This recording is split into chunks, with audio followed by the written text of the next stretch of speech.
সেই অংশটা সেখানে দেখানো হতো। তাহলে আমরা এই জায়গায় শিখছি ম্যাথমেটিক্স অফ ফিনান্স। প্রথম ক্লাস, আমরা সূত্রগত আলোচনা করব, কিছু পার্টে নিয়ে আলোচনা করব। যদি কারো কোনো সমস্যা থাকে প্রশ্ন করবেন সাথে সাথে। ক্লাস পরবর্তীতে গ্রুপে রেকর্ডিং পেয়ে যাবেন। দেখেন, আমাদের এই যে অংশটা আছে, প্রথমে আমাদের কয়েকটা পার্ট এ জাতীয় প্রশ্ন এখানে দেওয়া আছে, আপনারা মুখস্থ করবেন, অবশ্যই আপনাদের উপকারে আসবে।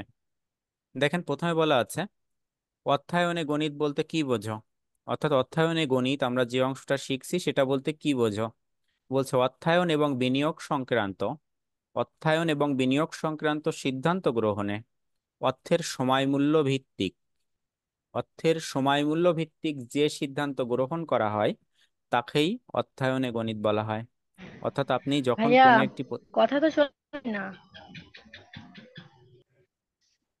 কথা শুনছেন না? সাউন্ড তো ক্লিয়ার, আপনার নেটওয়ার্কের সমস্যা আছে হয়তো। একটু সাউন্ড দেখেন। ক্লিয়ার আছে দাদা। ক্লিয়ার থাকারই কথা, আমি সেটা শুনতেও পাচ্ছি, কারণ আমি একটা আলাদা ডিভাইসে যুক্ত আছি।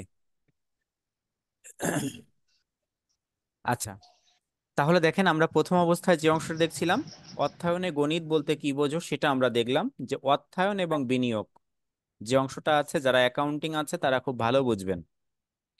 তাহলে এই অংশটা ছিল। পরবর্তী অংশে দেখেন, পরবর্তীতে বলছে এখানে আমাদের যদি বলতে চাই ইন্টারেস্ট নিয়ে কাজকাম করতে হবে, অর্থাৎ আমাদের যে অংশটা আছে টোটালটাই ইন্টারেস্ট, সুদ নির্ভর।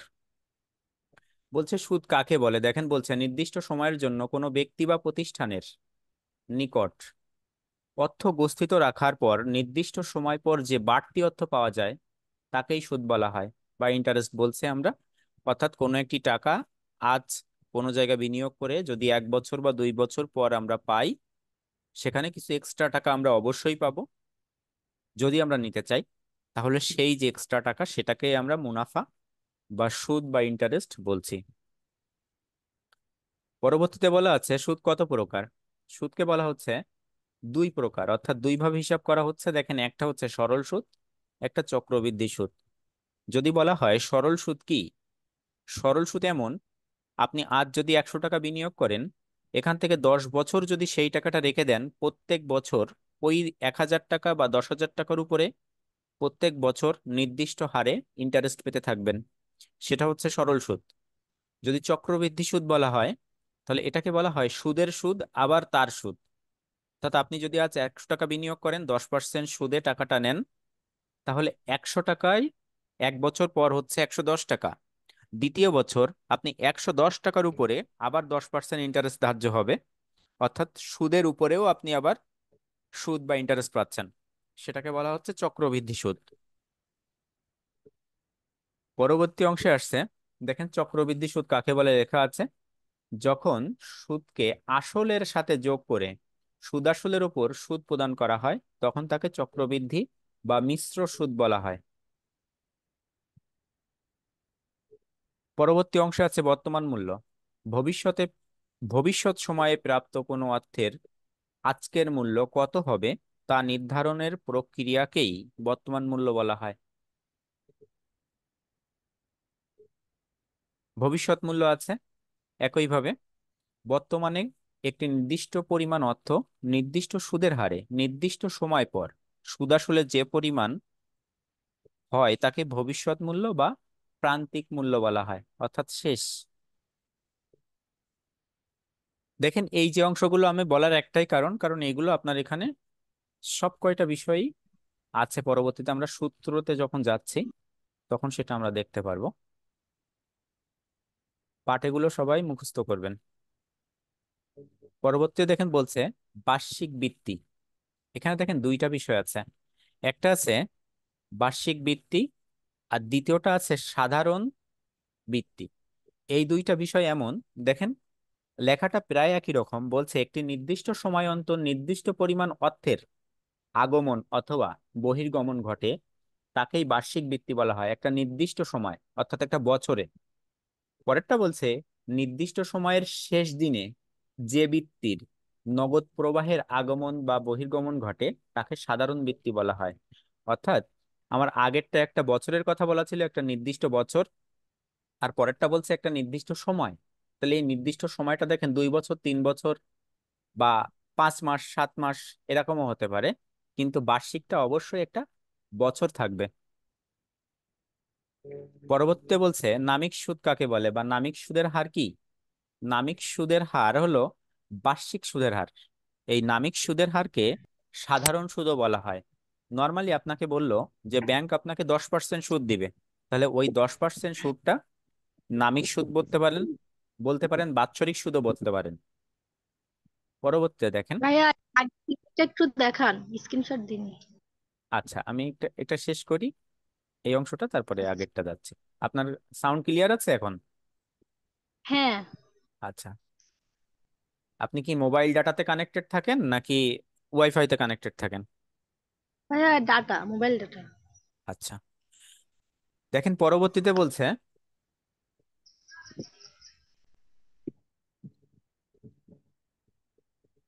লাস্ট অসিন পাখি নামে একজন জয়েন্ট হয়েছেন, কিন্তু আপনি অডিও কানেক্ট করতে পারেন নাই। আচ্ছা, পরবর্তীতে দেখেন। আর আপনাদের নামগুলো লিখলে ভালো হয়, এভাবে লিখলে কেমন শোনা যায়। আচ্ছা, যাই হোক। অচিন পাখির মতো। পরবর্তীতে বলছে প্রতিপূরক তহবিল কাকে বলে। দেখেন এই প্রতিপূরক তহবিল বিষয়টা হচ্ছে আপনাদের এখানে নতুন, এটা আপনারা ফিনান্সে পান নাই।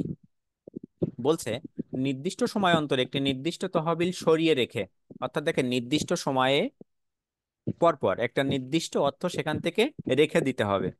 তারপরে বলছে চক্রবৃদ্ধি সুদে যে অর্থ একটি তহবিলে জমা রাখা হয় তাকেই প্রতিপূরক তহবিল বলা হয়। এই প্রতিপূরক তহবিলের আরেকটু ব্যাখ্যা এরকম: ধরে নেন আপনি আজ হ্যাঁ। থেকে, হ্যাঁ, কেউ কিছু বললেন? তা খেয়াল শোনা করি নাই। যাচ্ছে? হ্যাঁ, এখন শুনতে পারছি। অচিন পাখি শুনতে পাচ্ছেন? আপনার ভিডিও অফ করেন। ও আচ্ছা। আচ্ছা, কথা হ্যাঁ, বলার অফ সময় করে শুধুমাত্র দিয়েছি আমি। স্পিকারটি অন করে নেবেন, মিউট অন আনমিউট করে নেবেন, বুঝতে পারছেন? শুনতে পাচ্ছেন? জি স্যার, মিউট শুনছি। আনমিউট, হ্যাঁ জি স্যার। মিউট আনমিউট করে নেবেন। আচ্ছা ঠিক আছে, ক্লাস শুরু করেন। আজকে প্রথম ক্লাস, শুরু থেকে ক্লাস হচ্ছে। দাদা ক্লাস শুরু আচ্ছা, করেন। ঠিক আছে, সমস্যা নেই। দেখেন তাহলে এখানে কি বলছে, প্রতিপূরক তহবিল বিষয়টা এমন: ধরে নেন আপনি একটি ডিপিএস অ্যাকাউন্ট খুলেছেন, সেখানে প্রত্যেক মাসে আপনি টাকা জমা দিচ্ছেন। ধরে নেন 10 বছর আপনি টাকাটা জমা দিবেন, কিন্তু আপনার কোনো উদ্দেশ্য নাই। মানে উদ্দেশ্য নাই বলতে কেমন, আপনি বলতে চাচ্ছেন,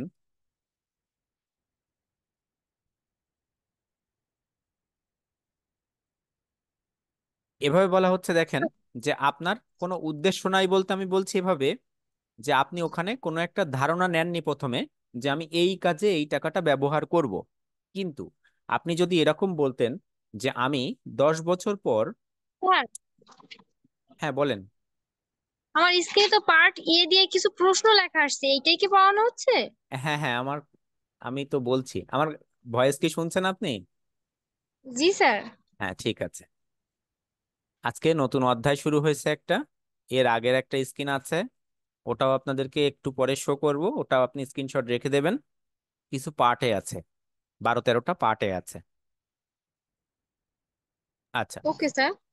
তাহলে আমাদের যদি একটা উদ্দেশ্যটা নির্দিষ্ট হয়ে যায়, যদি আমি আজ বলি আজ আমি 1,000 টাকা জমা করে আমি 10 বছর পর যে টাকা আমার জমা হবে সে টাকা দিয়ে আমি একটা বাইক কিনবো, তাহলে আমার উদ্দেশ্যটা হচ্ছে নির্দিষ্ট।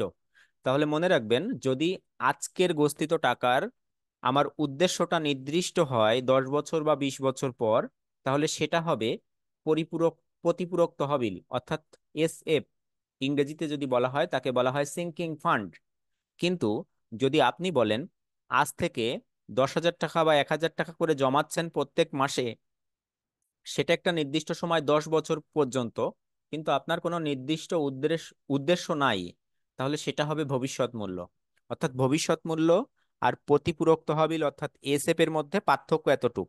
কিন্তু আপনি এতটুক পার্থক্য যদি আপনি যখন আহ অঙ্ক করবেন, তখন এসএফ এর জায়গায় আপনাকে এসএফ ব্যবহার করতে হবে, ভবিষ্যৎ মূল্যের জায়গায় ভবিষ্যৎ মূল্য এফবি ব্যবহার করতে হবে। যদি না ব্যবহার করেন তাহলে অঙ্কে আপনি মার্কস পাবেন না, এটা বিবেচনায় রাখবেন।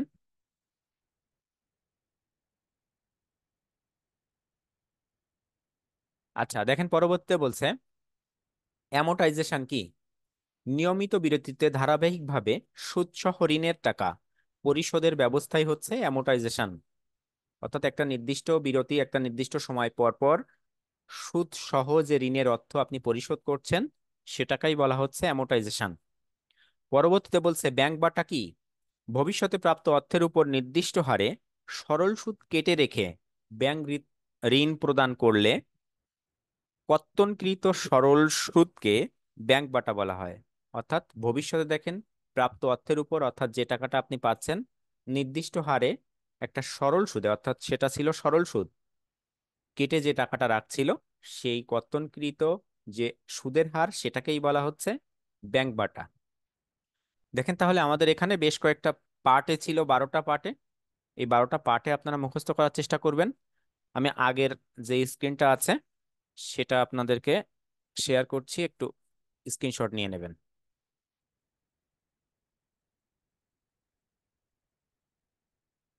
জুয়েল ভাইয়া প্রশ্ন করেছেন পিডিএফ দেওয়ার জন্য। না, আমরা এখান থেকে পিডিএফ দিব না আপনাদেরকে। নর্মালি আপনি যেভাবে নিচ্ছেন এখান থেকে স্ক্রিনশট নিতে পারবেন আর রেকর্ডিং পাবেন, কোনো পিডিএফ পাবেন না।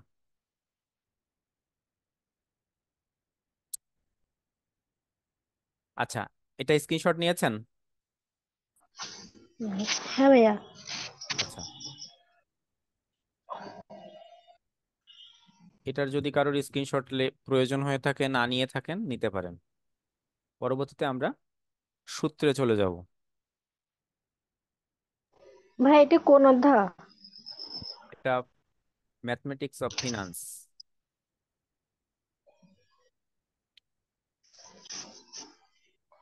আচ্ছা দেখেন, বর্তমান যে পেজটা আপনাদের কাছে আসছে এটা হচ্ছে সূত্র। দেখেন আমরা এখানে সুদ হিসাব করছি, অর্থাৎ এটা আমাদের ইন্টারেস্টের অঙ্ক। যেখানে যাবেন না কেন আপনি এখানে ইন্টারেস্ট পাবেন। দেখেন সেখানে প্রথমে আমাদের লেখা আছে ইন্টারেস্ট বা সুদ লেখা আছে। এখান থেকে আমরা কি পাচ্ছি? দেখেন দুই ভাগে ভাগ করছি একে। একটা ছিল সরল সুদ, একটা ছিল চক্রবৃদ্ধি সুদ। সরল সুদের সূত্র আছে এফভি সমান পিভি ইন্টু 1 প্লাস এন আর বা আর এন। এফভি সমান পিভি ইন্টু 1 প্লাস এন আর বা আর এন। এফভি বলতে ফিউচার ভ্যালু, পিভি বলতে প্রেজেন্ট ভ্যালু। ওয়ান তো ওয়ান, এন এর মান নাম্বার অফ ইয়ার, অর্থাৎ এন বলতে বছর সংখ্যা বিবেচনা করা হয়, আর আর বলতে রেট অফ ইন্টারেস্ট। সূত্র সম্পর্কে প্রশ্ন থাকলে সাথে সাথে বলবেন। তাহলে সুদ কয়ভাবে ভাগ করছিলাম? দুই ভাবে, একটা সরল, একটা চক্রবৃদ্ধি। সরল সুদে একটাই সূত্র, এফভি সমান পিভি ইন্টু 1 প্লাস এন আর। প্রশ্ন আছে কারোর এখানে? হ্যাঁ, আমরা ফিনান্সে পড়ছিলাম কি এফবি সমান সমান PV into 1 plus R to the power n, মানে পাওয়ারে হবে এন, এখান দেখছি আর এর সাথে এন গুণ। এই যে আমার শেষ করার আগে একটু বেশি বুঝলেন, সেটা আছে, ওটা চক্রবৃদ্ধি, এটা সরল। ওটা তো আছে, এটা চক্রবৃদ্ধির আলাদা সূত্র না? হ্যাঁ হ্যাঁ, চক্রবৃদ্ধির আলাদা সূত্র, এটা সরল সুদ। ঠিক আছে, শেষ করতে দেন আমাকে, তাহলে দেখবেন আপনার প্রশ্ন আপনি পেয়ে যাবেন। আচ্ছা, সরল সুদ ছিল। এরপরে দেখেন আমরা এই চক্রবৃদ্ধি সুদ, সরল সুদের আর কোনো শ্রেণী বিভাগ নাই। চক্রবৃদ্ধি সুদকে দেখেন আবার দুই ভাগে ভাগ করা হচ্ছে। ও, সেই চক্রবৃদ্ধি যে সুদটা দুই ভাগে ভাগ ছিল স্যার। সেটা, হ্যাঁ বলেন। স্যার আমরা কি বই ফলো করি স্যার? বই বুক লিস্ট তো আমাকে দেওয়া হয়নি স্যার, কি হিসেবে পড়বো? আচ্ছা, আপনার বুক লিস্ট বলতে আপনার যে বিজনেস ম্যাথমেটিক্স আছে যে বইটা, সে বইটার ক্লাস হচ্ছে এখানে, ঠিক আছে। আর আপনি স্যার, আমি যাবতীয় কোর্স সম্পর্কিত প্রশ্ন মিলন স্যারের কাছে হুম। প্রশ্ন করবেন, ঠিক আছে। উনি আপনাকে সকল কিছু বুঝাবে। এখানে আমি যেটা নিচ্ছি শুধুমাত্র বিজনেস ম্যাথমেটিক্স এর ক্লাস, বুঝছেন। উনি সকল ডকুমেন্টস আপনাকে উনি সরবরাহ করবে, আমি আপনাকে কোনো ডকুমেন্টস দিব না। আমি জাস্ট ক্লাস যে অংশটা নিচ্ছি এই অংশের উপরে আপনি আমাকে প্রশ্ন করেন, ঠিক আছে? স্যার আপনারা আমরা এসডব্লিউ দিন না? বুঝি নাই। এসডব্লিউ দিলে আমি কোথা থেকে ফলো করবো, নাকি এসডব্লিউ দেওয়া হয় না? এখানেই থাকবে, সবকিছু এখানেই থাকবে, আপনি সবকিছুই স্ক্রিনে পাবেন, ঠিক আছে? Okay class sir, thank you, সম্পর্কিত থ্যাংক সবকিছু আপনি স্ক্রিনে পাবেন। Okay sir. ধন্যবাদ আপনাকে। আচ্ছা, দেখেন, এই চক্রবৃদ্ধি সূত্রটাকে আমরা দুই ভাগে ভাগ করছি। একটা লেখা আছে এককালীন, আর একটা দেখেন কিস্তি। তাহলে আমরা প্রথমে দেখছিলাম সুদের অংশটা দুইটা, একটা সরল সুদ একটা চক্রবৃদ্ধি সুদ। চক্রবৃদ্ধির কোনো সূত্র কিন্তু আমি লিখি নাই। দেখেন চক্রবৃদ্ধিকে আবার দুই ভাগে ভাগ করছি, একটা এককালীন, একটা কিস্তি। এই এককালীন আর কিস্তি যখন আসছে, দেখেন এককালীনের সূত্র আছে এফভি সমান পিভি ইন্টু 1 + r⁴ যে সূত্র আপনাদের চাওয়া ছিল, দেখেন সূত্র পেয়ে গেছেন। এফভি সমান পিভি ইন্টু 1 + r⁴ তাহলে এটা কার সূত্র? চক্রবৃদ্ধি সুদের সূত্র। আর সরল সুদের সূত্রে এনটা আর এর সাথে গুণ সম্পর্কে আছে। সূত্র কিন্তু প্রায় দেখতে একই রকম, একটা পাওয়ার এন আর একটা আর এর সাথে গুণ সম্পর্কে এন। একইভাবে দেখেন এর আরো একটা সূত্র আছে এফভি সমান পিভি ইন্টু 1 + r/m পাওয়ার m ইন্টু n। এটা কেন আসছে? যদি কখনো একটা বছরে সুদের টাকা একাধিকবার প্রদান করা হয় তাহলে সেই অঙ্কে এম আসে। তাহলে কি বলছি, একটা বছরে অর্থাৎ একটা নির্দিষ্ট বছরে সেই নির্দিষ্ট বছরের খণ্ডকালীন সময়, অর্থাৎ খণ্ডকালীন সময় বলতে একটা বছরের ছোট ছোট অংশ, ধরে নেন 2 মাস পর পর, 4 মাস পর পর, 6 মাস পর পর। আমি যদি বলতাম যে 2 মাস পর পর টাকা প্রদান করব আপনাকে এক বছরে, তাহলে 2 মাস পর পর টাকা দিলে এক বছরে আপনাকে আমি কয়বার টাকা দেব? 6 বার, তাই তো নাকি? 2 মাস পর পর যদি দেই, তাহলে দেখেন হ্যাঁ। 12কে 2 দিয়ে ভাগ করছি, আমরা 6বার পাবো। যদি আমি কি বলতাম একটা বছরে 2বার টাকা দিব আমি, তাহলে 2বার দিব, সরাসরি 2, তাহলে এখানে এম এর মান 2। আবার যদি বলতাম 6 মাস পর পর দিব, তাহলে একটা বছরে 6 মাস পর পর যদি দেওয়া হয় তাহলে দেওয়া হয় 2বার। তাহলে দেখেন এখানে যদি কখনো এম সম্পর্কিত কোনো তথ্য পাওয়া যায়, আর এম সম্পর্কিত তথ্য আমি কোথায় পাবো? একটা বছরের খণ্ডকালীন সময়, অর্থাৎ একটা বছরের মধ্যে কোনো মাস যদি হিসাব থাকে 2 মাস পর পর, 4 মাস পর পর, বা একটা বছরে 2বার, একটা বছরে 3বার, যে কয়টা হবে সেটা হচ্ছে এম এর মান। আর এম এর মান থাকলেই আর এর সাথে এমটা ভাগ হবে, এন এর সাথে এমটা গুণ হবে।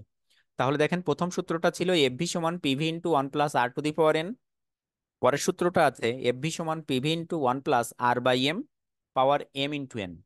আচ্ছা, এখানে প্রশ্ন করতে পারেন আপনারা, আপনারা আগে পিভির সূত্র শিখছেন, তাহলে পিভির সূত্র আর এফভির সূত্র কিন্তু সেম, শুধুমাত্র এখানে ক্যালকুলেশন হয়েছিল এভাবে। দেখেন এই এফভি, এই পিভি আর এই অংশটা গুণ সম্পর্কে আছে। পিভি সূত্র আপনি শিখছেন এভাবে, পিভি সমান এফভি বাই 1 + r⁴ তাহলে এটা দেখেন তো, এই অংশটা গুণ সম্পর্কে ছিল, এই অংশটা ভাগ গুণ হয়ে গেছে। সম্পর্কে ছিল, তাহলে অপর পাশে গেলে ভাগ হয়েছে। এই কারণে আমি এক্সট্রা কোনো সূত্র এখানে লিখি নাই। আচ্ছা, তাহলে আমরা এখানে ছিলাম সুদের অংশ, চক্রবৃদ্ধি সরল, এককালীন, কিস্তি। পরবর্তী অংশে দেখেন কি আসছে। পরবর্তী অংশে আবার কিস্তি আবার দুই প্রকার। দেখেন কিস্তিটা একটা বর্তমান মূল্যের কিস্তি, একটা ভবিষ্যৎ মূল্যের কিস্তি। বর্তমান মূল্যের কিস্তিতে সূত্র আছে 4টা, ভবিষ্যৎ মূল্যের কিস্তিতে সূত্র আছে 4টা।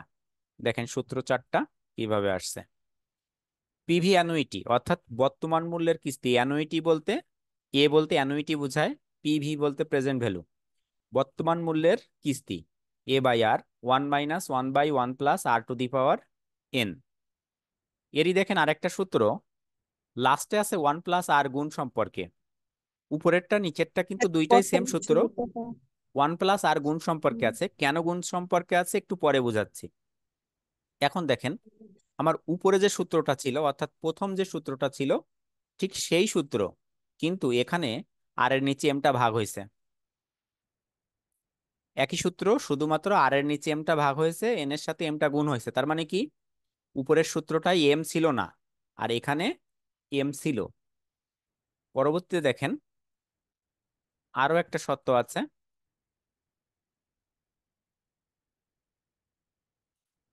এটা দেখেন, এই যে দ্বিতীয় সূত্রটা, অর্থাৎ আমরা যে প্রথম দ্বিতীয় যে সূত্রটা লিখছিলাম সেই সূত্রটা 14 নম্বরে গিয়েছে, কিন্তু সেখানে আর এর নিচে এম ভাগ এন এর সাথে এম গুণ। তাহলে আমরা বলতে পারি যে আমাদের কাছে এই যে চারটা সূত্র আছে, এর সাথে এটার সম্পর্ক আছে, সরি উপরেরটা হবে, এটার সাথে এটার সম্পর্ক আছে, এটার সাথে এটার সম্পর্ক আছে, শুধুমাত্র দুইটাই এম এর পার্থক্য আসছে। এম আসলে আর এর নিচে এমটা ভাগ এন এর সাথে এমটা গুণ। কিন্তু ওয়ান প্লাস আর কেন গুণ হয়েছে? এই ওয়ান প্লাস আর এর সত্যটা হচ্ছে এমন, যদি কখনো অঙ্কে, এখানে সবসময় শুরু আর শেষ বিবেচনা করতে হয় স্যার এই অঙ্কে। যদি সূত্রগুলোকে আমি লিখে নেব? না না, লেখার দরকার নেই, আপনারা স্ক্রিনে পেয়ে যাচ্ছেন তো, এখানে স্ক্রিনশট নিয়ে নেন, আপনারা খাতায় লিখবেন পরবর্তীতে, আর রেকর্ডিংও পাবেন আপনি। ওকে আচ্ছা স্যার। আচ্ছা, তাহলে দেখেন এখানে যে অংশটা আমাদের আছে, এই ওয়ান প্লাস আরটা আসছে এই কারণে, যদি কখনো বছরের শুরু উল্লেখ থাকে, অঙ্কে যদি শুরু শেষ কোনো কিছু না বলা থাকে, তাহলে আমরা শেষ বিবেচনা করব। তাহলে মনে রাখবেন, এই উপরেরটা কিন্তু আমাদের বছর মাস দিন যাই বলুক না কেন শেষ, কিন্তু এটা শুরু, আবার এটাও শুরু, কিন্তু মাঝেরটা আবার শেষ। তাহলে আমাদের যদি কখনো অঙ্কে শুরু কথাটা উল্লেখ থাকে, বছর মাস দিন, তাহলে লাস্ট অংশে ওয়ান প্লাস আর গুণ সম্পর্কে আসবে। আচ্ছা, পরবর্তীতে যাই। আমাদের যে অংশটা পরবর্তীতে আছে, এফভি পার্ট, অর্থাৎ ভবিষ্যৎ মূল্য। দেখেন তো, ভবিষ্যৎ মূল্যে সূত্রটা এমন ভাবে আসছে, এফভি অ্যানুইটি সমান A by R one plus R to the power N minus one. পরে দেখেন সেম সূত্র, ওয়ান প্লাস আর গুণ। পরবর্তী অংশে দেখেন ওই দুইটা একই সূত্র আছে, কিন্তু এম আসছে। তাহলে এম থাকলে আমরা শিখছি কি, আর এর নিচে এমটা ভাগ হবে, এন এর সাথে এমটা গুণ হবে। আপনারা এই এত কিছু সূত্র মুখস্থ করার দরকার নেই আপনাদের, আপনারা সূত্র মুখস্থ করবেন। দেখেন আমি ইন্টিগ্রেট করে দিচ্ছি, এই কয়টা সূত্র আগামী ক্লাসে আমি জিজ্ঞাসা করব। এই একটা, দুইটা, তিনটা, চারটা, এই চারটা সূত্র আপনারা মুখস্থ করবেন। দেখেন এই চারটা সূত্র মুখস্থ করলে আপনি নর্মালি সূত্র সব পেরে যাচ্ছেন, কারণ আমার সরল সুদের সূত্র একটা, চক্রবৃদ্ধির এককালীনের সূত্র একটা, আর কিস্তির দুইটা সূত্র, একটা বর্তমান মূল্যের একটা ভবিষ্যৎ মূল্যের। আপনি এই দুইটা পারলে দেখেন, বছরের শুরু বা শেষ বললে আপনি ওয়ান প্লাস আর কখনো গুণ হচ্ছে কখনো গুণ হচ্ছে না, তাহলে শুরু বললে গুণ হবে, শেষ বললে গুণ হবে না। আর একটা সত্য হচ্ছে এম আসলে কি হবে, অর্থাৎ এম এর একটা সত্য আছে। তাহলে এমটা কখন, যদি কখনো একটা বছরে সুদের টাকা একাধিকবার প্রদান করে, তাহলে এম আসবে। আর এম আসলে আর এর সাথে গুণ হবে, সরি আর এর সাথে ভাগ হবে, এন এর সাথে গুণ হবে। বলেন এতটুকুর উপরে কারোর কোনো প্রশ্ন আছে? না ভাই। আরো আরো একটু সূত্র আছে আমাদের, দেখেন আর তিনটা সূত্র আছে। ইআইআর, এই ইআইআর কে বলা হচ্ছে ইফেক্টিভ ইন্টারেস্ট রেট, অর্থাৎ কার্যকরী সুদের হার। সূত্র কি, one plus r by m power m minus one গুণ 100। এই যাবতীয় অঙ্কের মধ্যে একটাই অঙ্কের সূত্র, অর্থাৎ এই সূত্রের মধ্যে একটাই সূত্র যে সূত্রে এন নাই। দেখেন এই সূত্রে এন নাই। ইআইআর সমান one plus r by m power m minus one গুণ 100। পরে আছে পিআইআর, এটাকে বলা হয় সাময়িক সুদের হার, আর ভাগ এম গুণ 100। পরবর্তীতে বলছে এসভি, অর্থাৎ salvage value, P into one minus D two the power N. তাহলে দেখেন তো এই সূত্রটার সাথে কার মিল আছে, এই সূত্রটার সাথে মিল আছে এই অংশটার। আমরা কি জানি, সুদ যোগ হয়, আর ডেপ্রিসিয়েশন বলতে কি, আমাদের যে ব্যবহারজনিত ক্ষতি, স্থায়ী সম্পদের অবশ্যই। ব্যবহারজনিত ক্ষতি, ক্ষতি বাদ হয়। তাহলে ডেপ্রিসিয়েশন বাদ, আর আমাদের কি আছে, ইন্টারেস্ট যোগ। তাহলে এই দুইটা অংশ আপনাদের আগামী দিনের বাসার কাজ থাকবে এই সূত্র। আমি আপনাদের কাছে সূত্র জিজ্ঞাসা করব, তাহলে সূত্র মুখস্থ করবেন আপনারা কয়টা, 1, 2, 3, 4, 5, ভাই সবকটা হয়ে গেছে 6, মুখস্থ। 7 মুখস্থ হয়ে গেছে না? রাকিব কি হ্যাঁ আপনার সবকটা হয়ে গেছে। আপনার যে প্রশ্ন ছিল প্রথমেই দেখেই যেটা মনে হয়েছিল, এখন কি সেটা শেষ হয়েছে মন থেকে? হ্যাঁ এখন তো মুখস্থ আজ হয়ে গেছে। এখন তো ধরতে মুখস্থ পারেন। হয়ে গেছে। ধন্যবাদ আপনাকে। একটু চেষ্টা করবেন বুঝে শুনে কথা বলার, কারণ আমাদের কাছে দেখেন একটার পরে একটা লাইন আসে, একটু চেষ্টা করবে আমরা একটু বোঝার পরে তার পরবর্তীতে সেটা নিয়ে আরো কথা বলার। আচ্ছা, যাই হোক, আমরা আজকে এ পর্যন্ত আমাদের ক্লাসটা থাকবে। আমাদের এই যে সূত্রটা ছিল, সূত্র এবং কয়েকটা পার্টে আমি দেখাইলাম আপনাদের, এবং রেকর্ডিংও পেয়ে যাবেন। আপনার রেকর্ডিংটা দেখতে পারেন, যদি স্ক্রিনশট নিতে চান স্ক্রিনশট নিতে পারেন, কিন্তু স্ক্রিনশট নেন আর না নেন, আপনার খাতায় যাতে সম্পূর্ণ অংশটা লেখা থাকে, আপনি খাতায় লিখবেন, প্রশ্নগুলো খাতায় লিখবেন। ভাই আমার একটা কোশ্চেন ছিল, বলবো? বলেন বলেন। ভাই মনে করেন এটা তো আপনার শেষ করলেন, কিন্তু পার্টের কিছু মানে ম্যাথ থেকে যায়,